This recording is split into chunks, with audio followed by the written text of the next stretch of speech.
Haleluya. Damai sejahtera untuk kita semua. Kita lanjutkan ya seri berbuah. Kali ini tentang buah roh yang kedua. Bener, sukacita. Kalau kita pelajari ya, kita ada banyak ayat yang menunjukkan tentang sukacita, alasan-alasan bagaimana kita bisa bersukacita gitu ya.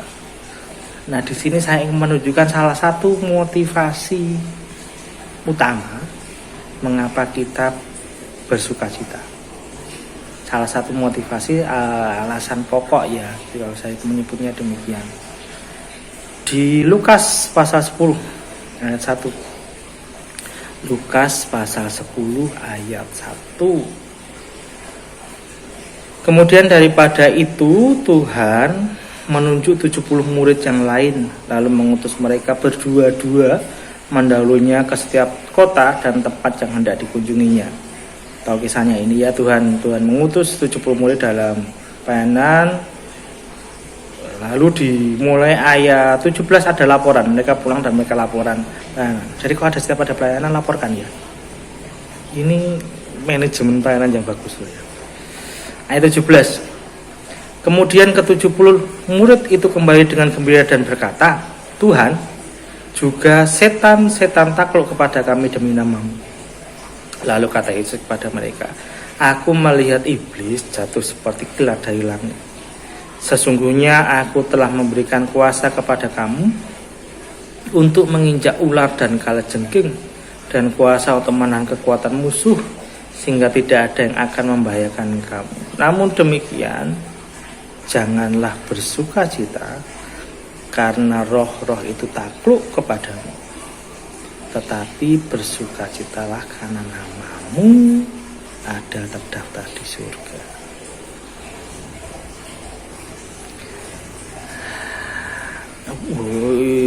Ini sebuah cerita yang menarik nih. Kalau saya diutus pelayanan gitu ya, lalu saya mengusir setan, ada kuasa mujizat yang tunjukkan, pasti senang bersukacita. Tapi Tuhan menjawab, jangan menggantungkan sukacita terhadap besarnya suksesnya pelayanan. Ingat ketika berbicara tentang para pengajar sesat, nabi-nabi palsu, mereka juga mengadakan mujizat, mengusir setan, tetapi Tuhan Yesus menolak mereka. Artinya nama mereka tidak terdaftar di surga. Lalu bagaimana bersukacita itu? Itu ayat 20. Jangan bersukacita karena roh-roh itu takluk kepadamu, tetapi bersukacitalah karena nama-Mu ada terdaftar di surga. Ya. Jangan menggantungkan sukacita itu kepada apa yang terjadi kepada kita sekeliling kita. Bukan juga dengan berkat-berkat jasmani, bahkan dengan pencapaian pelayanan kita yang dikagumi oleh banyak orang. Jangan, Tuhan tidak mau itu. Apakah ada bisa terjadi seperti bisa terjadi pelayanan, tapi jangan itu menjadi alasan pokok kita bersukacita. Mustinya yang membuat kita bersukacita adalah kepastian karena nama kita terdaftar di surga. Nah, di situ diperjuangkan, bekerja keras supaya nama kita pasti terdaftar di kerajaan surga. Kalau sukacita, alasan kita bersukacita adalah yang ini, maka yang lain menjadi tidak begitu penting lagi. Ini menjadi alasan pokok yang sudah cukup gitu untuk bersukacita. Di Matius 13 ayat 44 ditulis demikian. Hal kerajaan surga itu seumpama harta yang terpendam di ladang, yang ditemukan orang lalu dipendamkannya lagi. Oleh sebab sukacitanya, pergilah ia menjual seluruh miliknya lalu membeli ladang itu.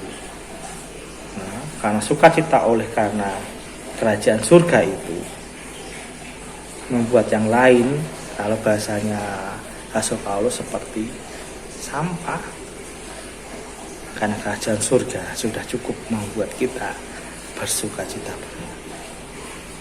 Masih dalam masa pandemi, saudara-saudara, jangan lupa memakai masker, menjaga jarak, mencuci tangan dengan sabun. Kalau bekerja di dalam ruangan, ingat durasi, ingat ventilasi, dan ingat jarak. Tuhan Yesus memberkati kita.